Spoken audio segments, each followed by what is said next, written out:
我并不是一开始就注意到这些异常，而是我在吃馅饼的时候，忽然发现肉馅的味道不对了。我刚想找李姐询问，等我抬起头才发现，不知道什么时候，馅饼店的老板居然换了一个人。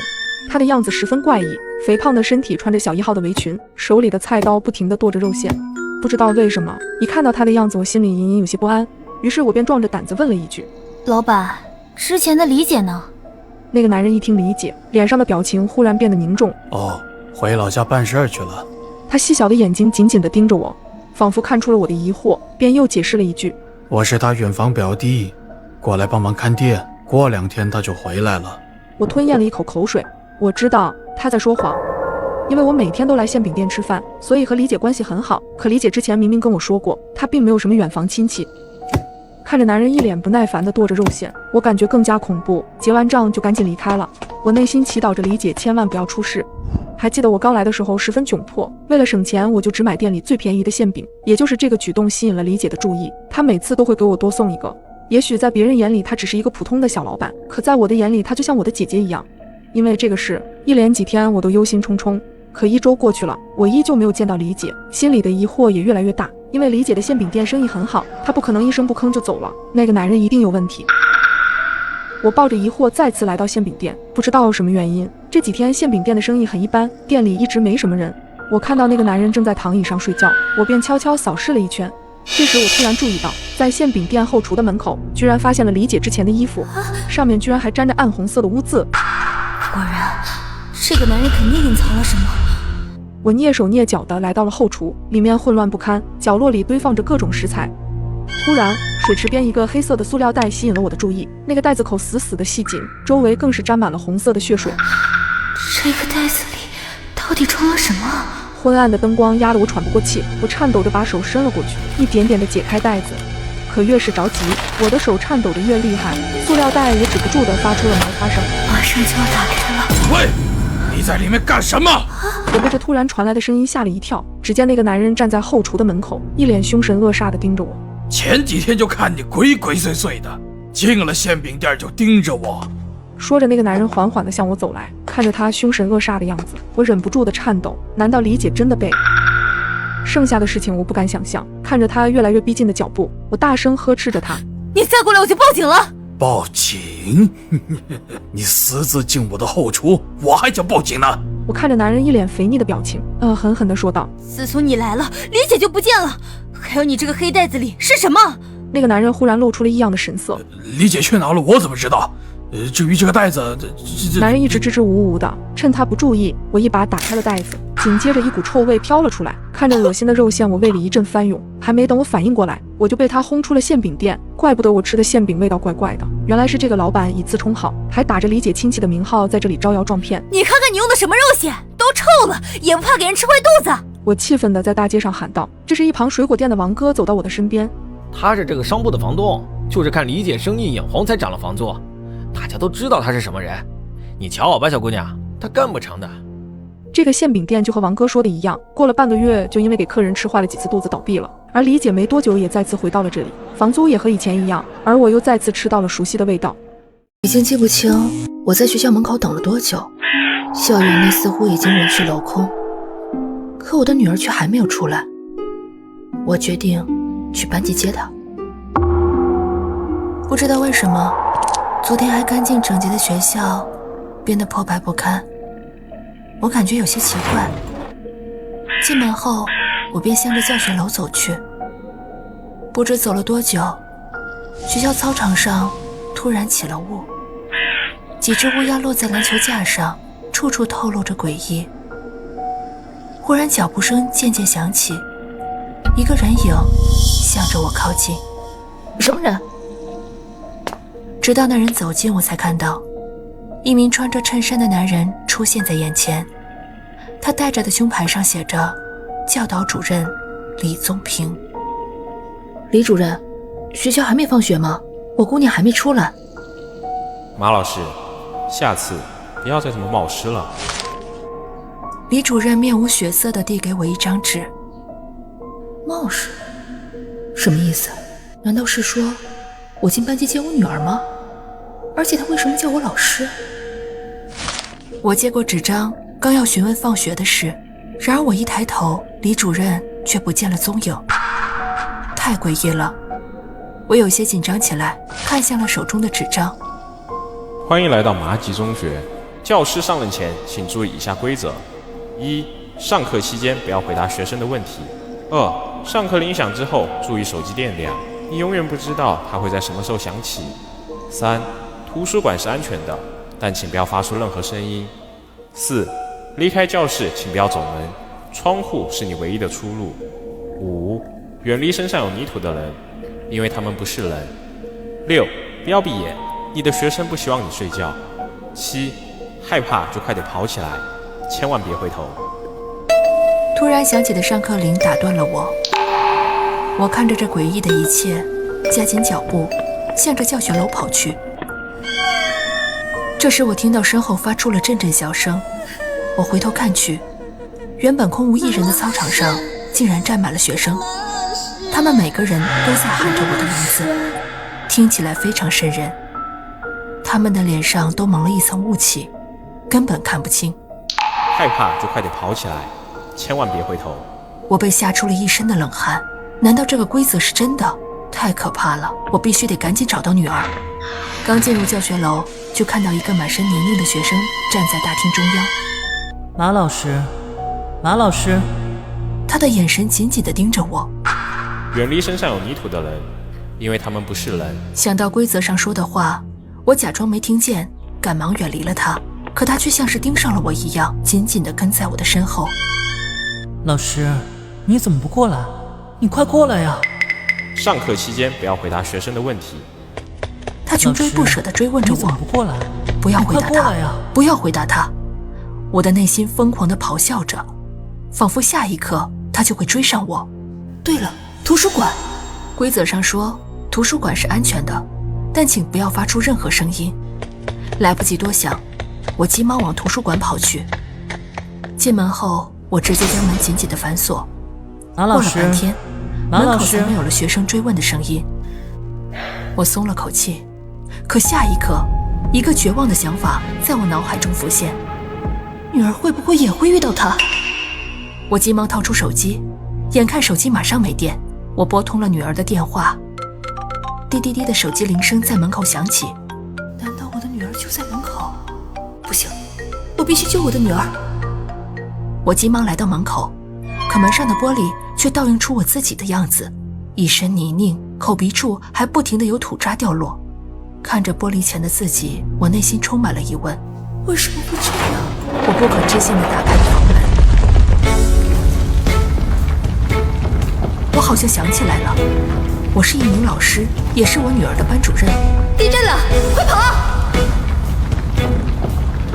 老师，现在不是上课了吗？为什么要跑呀？害怕就快点跑起来！快跑，千万别回头！快从窗户走！马老师，马老师，马老师，老师，你怎么不过来？你快过来呀！马老师，你不要闭眼，你不要睡觉呀！马老师，你放心吧，全班的同学都没事，我带他们来看你了。妈妈，妈妈，你在哪儿？真的好想你呀！你什么时候回家？马老师，下次不要再这么冒失了。本楼禁止发出超过55分贝的噪音，违者即处死。我一脸疑惑地看着消息，心里泛起了嘀咕：谁这么无聊，搞这种恶作剧？可当我看清发照片的人，整个人突然愣住了。怎么是楼长老梁？老梁50多岁，一副老干部的形象，从来不爱开玩笑。难道他的手机被盗了？还没等我发消息询问，一条群公告又弹了出来：为保证各位业主的人身安全，请务必遵守规则。此时业主群里炸开了锅，不是吧？这是搞事情呀？谁这么无聊？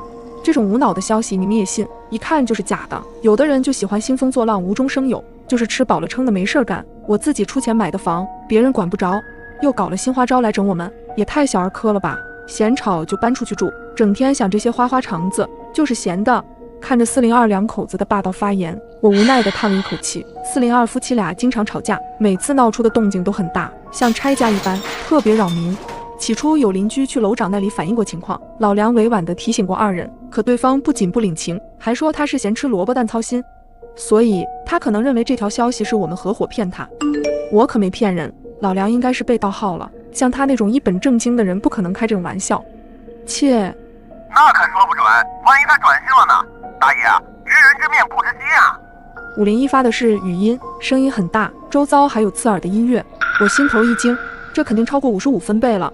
我住在501楼下，出于好心，我私信提醒他小点声。501秒回了一个无语的表情，以示不屑。可下一秒，501撕心裂肺的歌声响起，我心头一颤，莫名的紧张。1分钟、2分钟、3分钟过去了，楼上的歌声一直在持续，看来真是恶作剧。与此同时，402的争吵和摔大声也钻进我的耳朵，这才是常态吗？我暗暗想着，此时的嘈杂声不如以往刺耳，反而让我有种说不出来的感觉。我悬着的心刚想放下来，可就在下一秒，一声尖叫传来，嘈杂的声音戛然而止。我吓得打了一个寒战，整栋楼瞬间变得一片寂静，仿佛只剩下我一个人。有人听到声音了吗？我手抖地在群里发了消息询问，然而却没有任何人回复我。我胆子向来比较大，但此刻我也根本不敢发出任何声响。可又过了一会儿，外面依旧没有任何响动，群里也寂静无声。犹豫半晌，我作死般的悄悄打开房门看去，楼道里也是一片寂静，时明时暗的灯泡让原本非常熟悉的楼道变得非常诡异，真的一点声音都没有。我吓得立马缩回了头，但也不忘了轻轻将门关上。手机提示音再次响起，是楼长在群里发了一张照片，嫣红的血浸染了破碎的窗户。402和501违反规则，已处理完毕。我的身体像结了冰，脑袋一片空白。又一条消息将我无情地拉回现实。刺激吗？下一个就轮到你。我悚然一惊，浑身汗毛炸起。我明明没有发出声响，那他为什么来找我？下一秒，门外响起敲门声，我的心一沉，毛骨悚然地看向猫眼，正是楼长一脸鬼笑地提着一把刀。冷汗湿透了我的衣裳，我死死捂住嘴巴，顺手捏住了身侧的凳子，做好了最坏的打算。不知过了多久，敲门声终于停了下来。我仔细听了好一会，门外确实一点声音都没有。难道他走了？又等待了片刻，就在我以为自己安全了的时候，手机又收到了消息，屏幕上出现了2个字：回头。我后背已经瞬间湿透，这是4楼，人要进来只能走门，他肯定在吓唬我。我眼角的余光瞥见窗户，上面似乎有什么东西，我机械地转过头，一张惨白的脸正悄无声息地贴在玻璃上看着我，我两眼一黑晕了过去。小冉，小冉，再次睁开眼睛，老公一脸担忧地看着我。回想起刚才一直重复的噩梦，现实的老梁家就是住在502，家里还有一位老母亲，她是个很好说话的人，对业主几乎有求必应。然而她的善良却成了伤害自己的利器。老梁的妈妈有很严重的心脏病，怕响动更怕刺激，老梁多次交涉未果，直到3个月后，老梁的妈妈病情加重，老梁再次和他们交涉，换来的却是变本加厉。402和501一如既往的嘈杂，甚至是为了报复，比以往更大声。妈妈离世后，老梁一直走不出来，觉得402和501是间接的杀人凶手，于是对他们痛下杀手。而我意外地目睹了作案过程，老梁因为犯罪被抓了，可这场噩梦般的场景一直在我的梦中挥散不去。我想不清楚为什么那些曾经因为发出噪音会在群里道歉的邻居，现在却变得如此的蛮横自我。当初如果大家多互相谅解，是不是就不会产生这样的不幸了？我已经很久没有看到对面楼层的女人了，难道她真的出事儿了？她窗户上的图案又代表什么呢？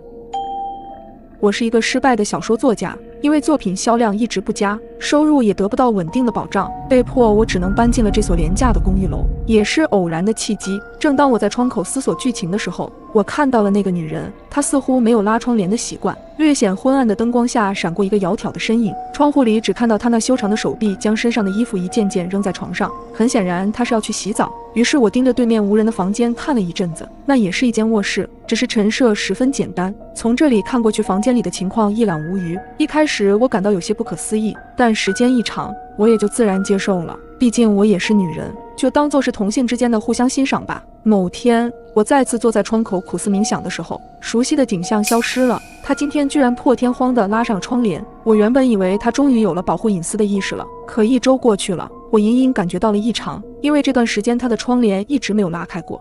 甚至窗台上的衣服也很久没有收回去了。更不对劲的是，今晚我照例在窗口看着对面黑乎乎的楼层发呆，突然我注意到对面阳台的窗户上似乎多了一些图案，那是一个用深红色颜料涂抹上去的，乍一看甚至觉得像是人血，整个图案看上去歪歪扭扭的，毫无章法。这显然是慌乱之中画出的东西，但这到底是什么意思呢？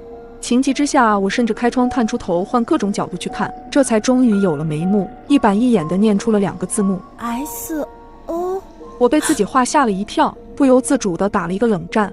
他真的出事了吗？我紧张地想拿出手机报警，可转念一想，我又该怎么解释？我偷窥到对面窗户上有一个好像求救信号的图案吗？晚上我辗转反侧，这如果是真的，我怎么能见死不救？经过了一夜的思想斗争，我最终还是决定到他家去看一看。在去的路上，我一直祈祷着，希望这只是虚惊一场。跟随着楼上的邻居，我成功进入了他所在的大楼。我可以进来，那么其他人也可以。这么一想，便越发的相信自己的猜测了。我忐忑地站在房门前，轻轻地敲了几下门，下一秒，门居然被我缓慢地推开了一条细缝，门没锁。我推开了房门，有人吗？喊了几声，依旧没人回应。我缓缓地推开了门，似乎是因为窗帘被拉上的缘故，里面十分昏暗，什么东西都看不清。我咽了一口唾沫，回头看了一眼走廊，在确认无人之后走进了房间。屋里光线昏暗，我明明是来救人的，可却有一种做贼的感觉。我不敢开灯，只能用手机屏幕微弱的光照明。屋子里的地板上凌乱不堪，我一边回忆着通过窗户看到的情况，一边寻找着正确的方向，蹑手蹑脚地摸进了我记忆中的那间卧室。卧室里的情况令人触目惊心，原本整洁的床单变得又脏又皱，床单上还能隐约看到斑斑血迹。难道他真的出事儿了？种种迹象表明，他可能真的出事儿了。我本能地捂住了嘴巴，想着是不是应该先逃离这里，毕竟我多待1秒，危险就多上1分。就在我惶恐不安之际，一阵细微的呼吸声从身后传来，我僵硬地扭过了身子，却没有看到任何人影。下一秒，我几乎是疯了一样逃回了自己家。然而在我开门的瞬间，我发现门口竟然有一张褶皱的纸条，这显然是有人刻意塞进来的。我深吸一口气，顾不得擦去额头上的冷汗，猛地将纸条摊开，上面写着2个字：快跑！我一脸惊恐地坐在地上，这会是谁塞的纸条？我强迫自己冷静下来，当下最好的选择就是马上离开这里，然后去报警。可我不知该跟他们怎么说，这听上去就像一个荒唐的故事。我私闯了民宅，还发现了命案，可我却没有任何证据。这种情况令我一筹莫展，虽然我很想救对面的女孩，但是却无能为力，甚至我也可能被凶手盯上了。我握紧了手中的纸条，如果这个真的是有人故意塞给我的，楼道2端都有监控，那个放下纸条的人一定会被监控拍到。顺着这条思路，我跑到了小区的保安室，利用自己小区业主的身份，成功的看到了监控。我的心跳骤然加速，随即将视频放大、放大再放大。这个人一头波浪卷发，尽管戴着口罩，但还是可以看出此人目光中显露出的疲惫。我一脸惊恐地后退了几步，这不就是住在对面楼的那个女孩吗？怎么会这样？她这不是好好的吗？那她又为什么要在窗帘上留下求救信息？我又回想起床上的血渍，难道杀人的是这个女人？可她为什么又要给我塞纸条呢？整件事变得更加诡异起来，我感觉自己的脑子已经不够用了。我疲惫地回了家，还特意检查了反锁的门，这个地方我可能真的不能待下去了。我紧忙收拾起屋子里的东西，正当我收拾到桌上的电脑时，眼睛的余光无意间扫到了对面楼的女人家。只见她家窗帘忽然被猛地拉开，接着是女人一脸急切的表情。我看到她站在窗前，手舞足蹈，似乎是想向我传达什么信息，可声音并不能传这么远，所以我并不知道她在说什么。我看到她不停地用手指着窗户上的图案，还没来得及思考她想要表达的意思，屋外突然传来了敲门的声音。现在可是深夜，谁会在这种时候突然来访？敲门声一阵阵的传来，今天发生的事情太诡异，我始终没敢发出一点声响。我慢慢挪到了门边，透过猫眼看去，那是个看着很普通的男人，只不过胡子拉碴的，皮肤微微泛白，看样子像是许久没有出过门了。下意识间，我再次望向了窗户对面的女人，她依旧一直晃着手臂，再次指了指那个诡异的符号。一瞬间，我似乎想通了一切。505，对面窗户上的图案根本不是求救信号，而是505，那正是我家的房号。那个女孩一直都在提醒我。门外的敲门声已经停止，但我依旧不敢开门，我怕她还是躲在了我家门口。对面的女人是因为某些原因得知了这件事，所以她想着要救我。想明白了一切后，我下意识咽了口水，最终拨通了报警电话。那个男人被抓住了。起初他并不愿意承认自己有问题，直到找到了对面的女人，经过一番开导之后，他才终于说出了事情经过。原来那个女孩因为不拉窗帘而被男人盯上了，后来又遭受多次伤害与威胁，产生了应激反应，迟迟不敢报警。这些天男人也一直在女孩家里，当然也发现了站在对面观察女孩窗户的我。而我去他家的那天，那个男人其实就在屋内，但因为门是开着的，他不好下手。女孩则是恰好找了个借口，特意跑到我家，留下了纸条，就是想提醒我离开。因为他发现了那个男人的下一个目标就是我，即便他不敢报警，他依旧鼓足勇气想来提醒我。最后那个男人得到了应有的惩罚，而我则经过女孩同意后，把这一切写成了一篇精彩的故事，希望能够被更多像我们一样的独居女孩看到。一定要注意保护自己的隐私，不要重蹈覆辙。糟了！你有本事出来！你是不是活够了？已经记不清这是第多少次了。自我搬进来之后，一直都在小心翼翼地活着，家里的大门早已经千疮百孔，真不知道他还能挺多久。小冉，你怎么又惹到那个神经病了？看到隔壁李姐的消息，我颤抖着手回复着，我真的已经很小心了，真不知道这日子啥时候是个头。不知过了多久，门外终于安静了下来。我茫然地畏缩在被子里。原本刚租这个房子的时候，我还隐隐期待着新生活的开始，直到一条好友申请从此打破了我的宁静。你好，我是住楼下的，有事情找你。看到是我楼下的女邻居，秉着邻里间友好相处，我很快便通过了她的申请。你好，401租户，有点事情麻烦你。我平时晚上睡觉比较早，麻烦你晚上的时候动静稍微小一些，不然会吵到我。看到邻居发来的消息，我隐隐有些抱歉，我最近晚上加班回来都比较晚，所以洗漱收拾完上床也得12点多了，不好意思哈。那我之后注意点。看到他不再回复我的消息，我微微松了口气，可没想到这种日子才刚刚开始。麻烦你晚上洗澡洗快点，水流声吵得我睡不着觉。我刚洗完澡从浴室出来，又收到了楼下邻居的消息，我忍不住皱了皱眉。自从他加了我之后，我已经换了静音拖鞋，连手机一到晚上都调成了静音模式，生怕吵到他。可无奈下，我还是回复了句好的。想到有一次因为我没回复他，他竟然没一会儿就给我打来了视频电话，我悠悠叹了口气，突然有种想搬走的冲动，可因为囊中羞涩，生生忍了下来。但我没想到的是，他因为我的退让竟然得寸进尺。这天中午我在做饭，手机又响了起来。你在做什么？叮叮咚咚的。我擦了擦湿漉漉的手，看了眼加了隔音垫的切菜板，顿时不再好气。我在切菜，有问题吗？就是让你动静小点。我看了眼他的话，想到这些日子他日复一日的消息提醒，顿时也生气了。切菜也不行吗？现在是中午吧，我不要吃饭的吗？可是你吵到我了，没有人规定中午不能吃饭吧？我也没说你不能吃饭啊，这不就是让你声音小点吗？你至于生气吗？我气得脸色通红，刚想反驳他，然而他接下来说的话让我顿时怒火中烧。快闭嘴吧！搬过来这么久了，没一天消停的，走路声特别响，危害社会不说，险些我都神经衰弱了。你不就是个租户吗？你自觉点，别让我每次都提醒你。我顿时眼泪溢满了眼眶，忍让他已经让我每天耗尽了精力。手机还在叮咚叮咚地发着消息，但是我也没心思再看。我本来就是个懦弱的人，生怕自己哪里做的不好惹人不高兴了。我再次把手机调成了静音，只希望他听不到动静了就别再给我发消息了。直到晚上我洗完澡，一阵砸门声响起，我吓得直接睁大了眼睛。谁啊？我大吼了一声，门外没有人说话，但门一直被人砸得砰砰作响。我急忙跑到了门口，透过猫眼往外看，只见一个男人怒气冲冲，一直在砸我家的门。你是谁？你不说话，我报警了！我的声音中都带着一丝颤抖，不断吞咽口水，强迫自己冷静下来。开门！你再吵，老子就弄死你！一道带着怒意的男声伴随着砸门声响起，我死死捂住自己的嘴巴，着实被他的行为吓到了，颤抖着手赶忙报了警。警察到的时候，楼下的人已经回去了。我哭着打开了门，邻居李姐听到动静也跑出来帮我说了几句话。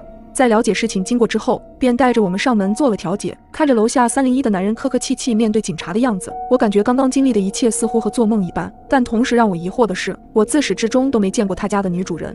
看着他再三保证之后，我才回到了家，但是也就消停了几天。紧接着又开始肆无忌惮的砸门，保安、物业也来了不知道多少次，但依旧没有作用。直到最后我还是无奈的搬走了。如果你也遇到这种邻居，你会怎么办？我居然被绑架了！手脚传来的疼痛感让我突然清醒了过来。我发现自己正身处于一个陌生的房间，又臭又脏，斑驳泛黄的墙面上有许多暗红色的血迹。我吞了吞口水，下意识的想要站起来逃跑，却发现我的手脚都被绳子死死的捆住，而这一切都是因为那一片卫生巾。哎呦喂，快看看这个小瞎子，大姨妈来了！要不要我帮帮你？其中一个男人不怀好意，满脸狞笑的去扯盲女的裙子，盲女无助极了，不停的闪躲，因为身体的缺陷，好几次差点跌倒，嘴上不停的哀求着：“别碰我，别碰我！”这一幕让我怒火中烧，冲过去打掉了男人拉着盲女的手，站在了盲女身前。你们干什么？光天化日欺负一个小姑娘，还要不要脸？听到我的声音，盲女摸索着握住了我的胳膊，手心中全是冷汗。看着她惊慌失措的样子，我心生怜悯，恶狠狠地盯着那两个恶心的男人。你们再不走，我就报警了！我举起了手中的手机，两人不服气的冷哼一声，随即便转头离开了。姐姐，你能带我去卫生间换个卫生巾吗？我没带。盲女似乎意识到了自己已经安全，带着哭腔说道：“别怕，我带你去。”我扶着盲女向卫生间走去，盲女紧紧拽着我的手，生怕我会反悔一般。姐姐，你真是个好人。走进卫生间，我赶忙把包里的备用卫生巾递给了她。还愣着做什么？赶紧去换了！可是下一秒，盲女突然摘掉了眼镜，一脸诡异地瞪着眼睛看着我，眼里充满了戏谑和鄙夷。我心里咯噔一下，下意识地想转身逃跑，可刚走到门口，一条麻袋从天而降，紧接着我便失去了意识。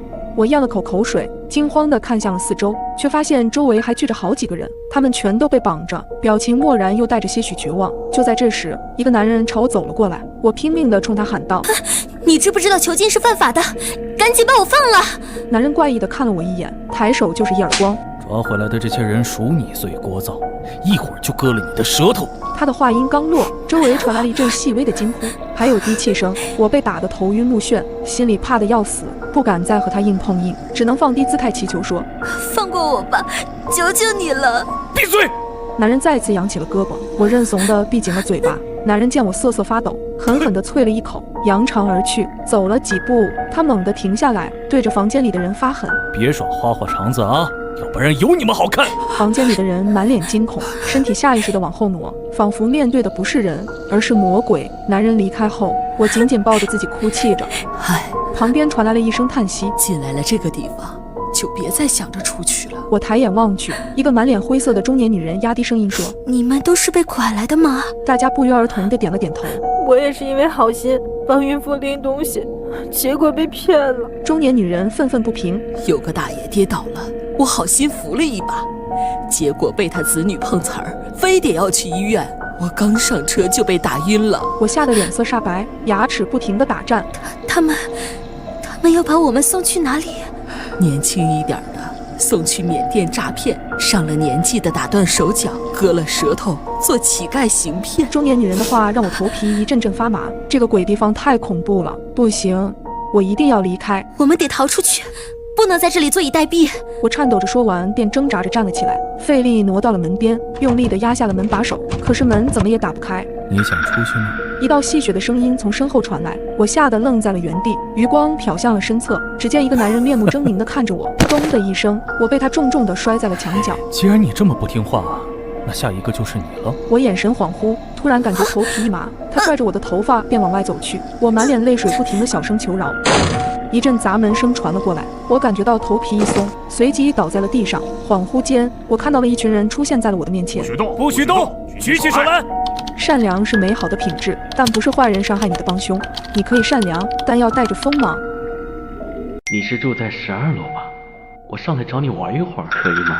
半夜，一条陌生号码发来的消息把我吵醒。当我看到消息的那一刻，浑身都冒出了冷汗。我跳下床，赤脚冲到了大门口，再三确认已经反锁的大门，忐忑不安地掏出手机回了消息。你是谁？然而正在我准备伸手去开灯的时候，一条消息再次发了过来。我那天看见你了，见面你不就认识了？你一个人在家吧？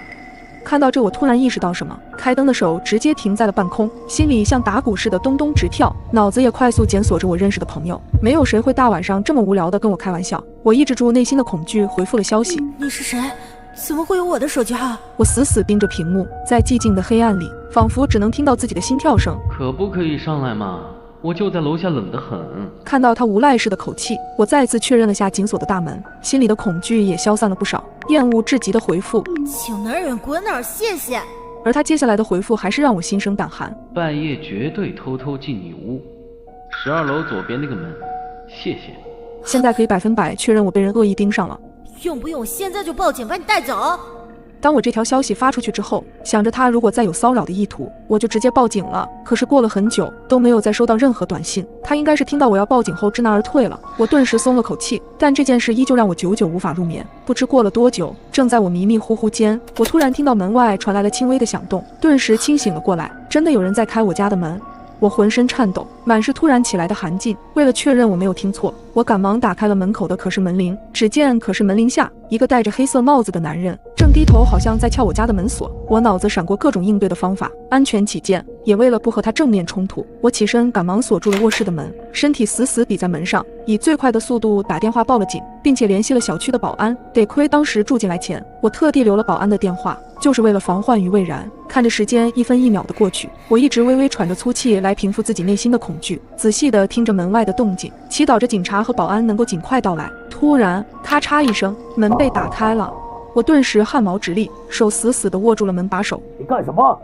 一道粗犷的声音从门外传来，随即便是一阵喧嚣，直到听到外面有人说：“李小姐，你出来吧，现在已经安全了。”这熟悉的声音正是小区的保安王哥。我悄悄打开一条门缝，看着门外站着几名保安以及被按在墙上的歹徒时，我才终于松了口气，眼眶突然的湿润了。直到后来警察来了把歹徒抓走后，我才知道原来是我在去楼下扔垃圾的时候被他盯上了，里面快递和外卖盒子上的联系电话和地址暴露了我的信息，这才让他有机可乘。所以朋友们，我们在任何时候都要有警惕之心，不要觉得无所谓便随手暴露了自己的信息。你在医院经历过最恐怖的事情是什么？1年前妈妈因病住院，我作为陪护也守在医院里。入夜，我想着帮妈妈打完水就准备回家，便提着热水壶走出了病房。走廊里格外安静，只有我一个人。一股阴风刮了进来，让我不禁打了一个寒战。我紧张的喉咙发紧，不自觉地加快了脚步。水房里只有一个人在打水，哗哗的水流声在这寂静的夜里显得有些突兀。我站在他的旁边，刚想拧开了水龙头，不经意的斜眼时，却发现那人的水壶已经满了，水溢了出来，躺在他的手背上，手背一片红肿。这可是开水，他难道不疼吗？水满了。我提醒了一句，赶紧帮他关好水龙头。哗哗的流水声戛然而止，女人猛地抬起头看着我，她的眼睛很瘆人，眼仁很小，几乎都是眼白。我害怕的咽了咽口水，小声的解释：“你的水壶满了，水把你的手烫红了。”女人机械地将手举起来，放在眼前瞧了瞧，然后又放下，接着提起水壶缓缓离开。自始至终，她没有发出一丝声音，更没向我道谢。还真是个怪人。我打好水走出水房时，才发现走廊的灯突然莫名的闪着，甚至还有滋滋的火花声。一个行动病床迎面推了过来，床上盖着一块白布，下面躺着一个人。行走带来的风将白布翘起了一个边，我看到了床上那人黝黑的头发，真的是世事无常。我不禁叹了一口气，出于对死者的尊重，我赶紧避让。突然有人从身后猛地推了我一下，整个人不受控制地扑向了床上。好在我用力扶住了床沿，这才避免了尴尬。对不起，真的很抱歉，我真的不是故意的，刚才有人推了我一下。我不停地和对方道歉。推床的2个人并没有吭声，只是面无表情地看着我，他们的眼神透着古怪。我心里有些恼火，但又有些害怕，于是我直接转过头去找推我的人，可是身后空无一人，静，死一般的静。我不禁四下张望，诡异的是走廊2侧病房都房门紧闭，乌漆麻黑，一种深深的恐惧感袭上心头，身体止不住的颤抖。对不起，我真的不是有意冒犯，请您原谅。我转过身，低着头不停地道歉。然而许久没人回答，我悄悄地抬起头，瞬间吓得脸色惨白，拔腿就跑。因为移动病床和那2个不3个人不知何时消失在我的视线里，全程没有一丝声音，头上的灯依旧忽明忽暗地闪烁着，发出滋滋声。我一路狂奔到满头大汗，依旧没能跑到妈妈的病房门口。妈妈的病房离水房并不远，但我怎么走这么久还没有到？我害怕的赶紧拿出手机，颤抖着拨打了妈妈的号码，可电话那头迟迟没有接听。我捂住了胸口，眼泪不停地在眼眶打转，再次环顾四周，这里是9楼没错，也是我熟悉的病房号。我愣愣地站在了走廊，仿佛整个楼层只有我一个人，强迫着自己冷静下来。一切的不对劲都从我碰上那个女人开始的。既然前进没办法找到出口，那我就退回水房，看看那里是否能找到原因。于是我转身往水房的方向走去，结果我发现我连水房都找不到了，正在我手足无措的时候，我惊喜地发现前方有一个病房的灯竟然是亮着的，而这个病房的门也开了一条缝，一阵冷风吹了过来，夹杂着一丝呜咽的声音。我的身体反应比脑子更快，直接开门就走了进去。进去后，我才发现病房内只有一张病床，上面躺着一个人。不好意思，无意打扰，我找不到病房了。我冲着床上的人解释，然而门却吱呀一声关上了。我吓得险些叫出声，转过身用力去推房门，却怎么也打不开。今晚也太邪门了，我不会死在这里吧？就在我恍惚间，突然有人拍了拍我的肩膀，我僵硬地朝身后看去，身后站着的竟然是水房里的那个女人，她依旧面无表情地看着我。我不自觉地尖叫起来，赶忙退后一步。你不该来这里。一句话轻飘飘地传来，我的眼睛紧闭不敢睁开，只感觉一只手推了我一把。再睁开眼，我竟身在水房，水龙头哗哗地往水壶里注水，怎么回事？还没从害怕的情绪中走出，提着水壶走了出去。走廊上的灯安静地亮着，没有闪烁，也没有滋滋声。不远处的护士站里，护士们井然有序地忙碌着，一切都恢复了正常。难道刚才发生的事情是我臆想出来的？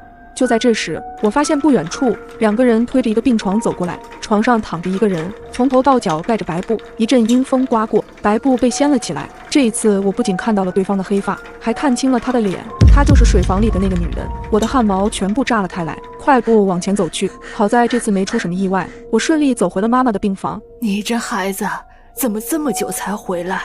给你打电话也没信号。妈妈看了看手机，我去了多久？都快1个小时了，你不会是遇到什么事儿了吧？我不想让妈妈担心，没有说出刚才的经历，只是说遇到一个熟人多聊了几句。赶紧回去吧，明天还得上班。我放下了水瓶，和妈妈道了晚安，就走出了病房。之后的我再也没遇到过这种事，但是至今想起依旧心有余悸。